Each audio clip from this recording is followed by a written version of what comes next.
दोस्तों नमस्कार, मैं colonel Ajay, CEO Ajay astro money group first global astro finance digital channel से आपसे मुखातिब होता हूं। आज 29 नवंबर सन 2022।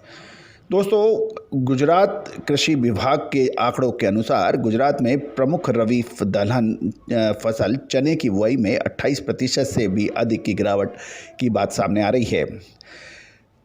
किसानों ने अभी अन्य मौसमी फसलों की बुआई को अधिक प्राथमिकता दे रहे हैं।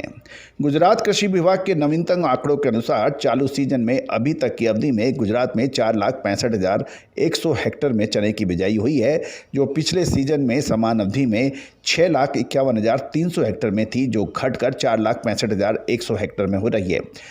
प्रमुख रबी दलहन फसल बिजाई से के लिए एक ये महत्वपूर्ण खबर है।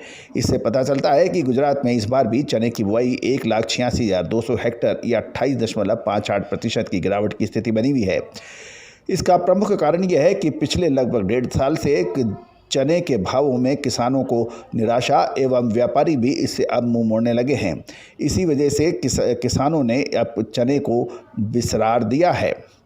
इस बार चने की बुआई की एक विशेषता यह भी है कि गुजरात के प्रमुख उत्पादकों में से एक मध्य गुजरात में चने की बुआई करीब 1/3 बढ़ने के बाद भी राज्य की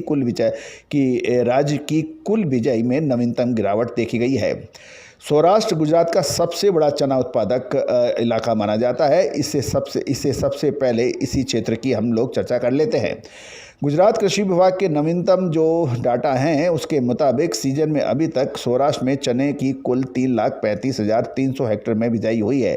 पिछले साल की यदि हम कंपैरेटिव देखें तो ये 5,29,400 हेक्टेयर थी, जो इस बार 3,35,300 हुआ।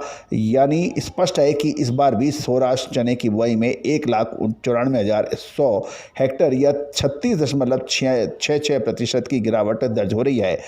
मध्य गुजरात राज्य का दूसरा सबसे बड़ा चना उत्पादक क्षेत्र माना जाता है और आंकड़ों की देखें तो मध्य गुजरात में चालू सीजन में अभी तक की अवधि में 95,000 हेक्टेयर में चना बोया जा चुका है।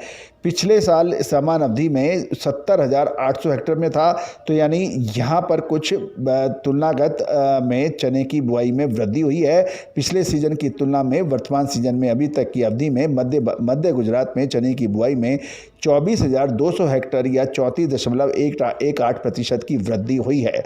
लेकिन उसके बावजूद यदि पूरे गुजरात को देखें तो 28% से अधिक देसी चने की बिजाई में कमी है।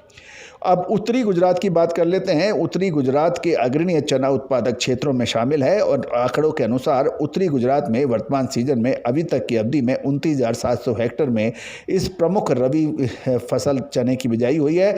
बीते सीजन में समान अवधि में देखें तो यह 43,600 हेक्टेयर में थी, जो घटकर 29,700 हेक्टेयर में रह गई है।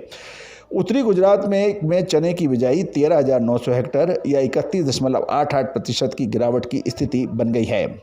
अब कच्छ की तरफ चलते हैं। कच्छ की स्थिति भी कोई अलग नहीं है और गुजरात कृषि विभाग के आंकड़ों के अनुसार कच्छ में चने की केवल 200 हेक्टेयर में बिजाई हुई है और एक वर्ष पूर्व की में देखें तो यहाँ पर 500 हेक्टेयर में बुआई हुई थी।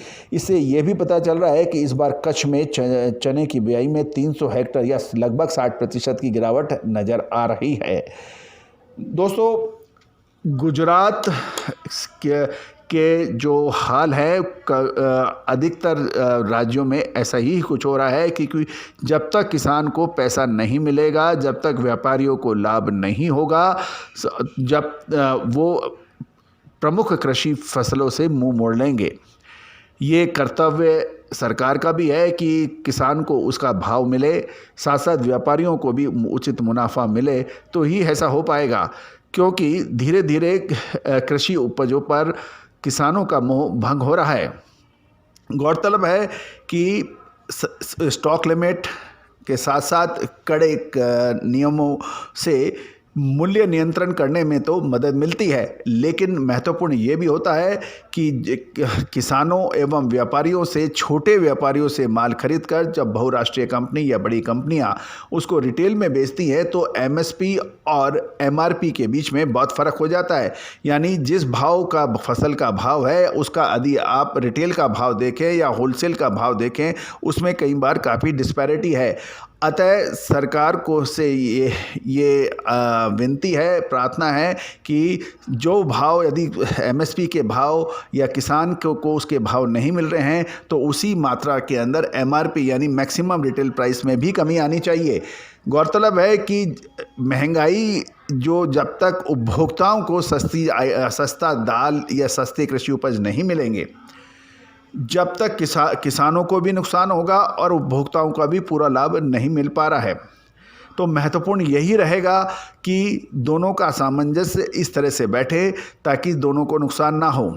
जिस प्रकार सोने एवं चांदी के अंदर हर शहर के भाव फिक्स होते हैं, चाहे किसी भी दुकान से ले लें, उसी प्रकार यदि इस तरह का भी कुछ होगा, वेबसाइट पे सबके भाव या किसी दूसरे तरीके से भाव होंगे, इससे किसानों को और व्यापारियों को साथ साथ उपभोक्ताओं को भी लाभ होगा।